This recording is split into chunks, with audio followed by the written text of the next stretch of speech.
దీపావళి సందడి మొదలైంది. నగరం మొత్తం దీపాల కాంతులు, అదిరిపోయే లైటింగ్స్ తో వెలిగిపోతోంది. పెద్ద పెద్ద భవనాలు దీపాల కాంతులతో ప్రకాశిస్తున్నాయి. నగరంలో దీపావళి అంటే ప్రత్యేక గుర్తింపు పొందిన సాస్ క్రౌన్ ఇన్ఫ్రా దక్షిణ భారతంతో అత్యంత ఎత్తైన నివాస భవనంగా పేరు పొందిన సాస్ క్రౌన్లో దీపావళి వేడుకలు ఆకట్టుకున్నాయి. ఈ దీపావళి వేడుక అద్భుతాన్ని క్రియేట్ చేసింది. క్రౌన్ థింగ్ పేరుతో నిర్వహించిన దీపావళి వేడుకలు ఆకట్టుకున్నాయి. సాస్ క్రౌన్ నుంచి ఎగసిపడిన లైటింగ్స్ నగరవాసుల్ని అలరించాయి. ఆకాశంలో అద్భుత దృశ్యాన్ని చూసి స్థానికులు అవాక్ అయ్యారు.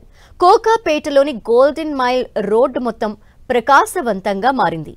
దాదాపు 236 మీటర్ల ఎత్తులో అద్భుతం ప్రకాశించింది.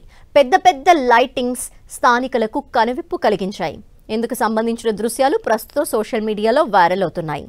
ఎస్ఏఎస్ ఇన్ఫ్రా వ్యవస్థాపకులు జీవీరావు ఆధ్వర్యంలో దీపావళి వేడుకలు నిర్వహిస్తున్నారు.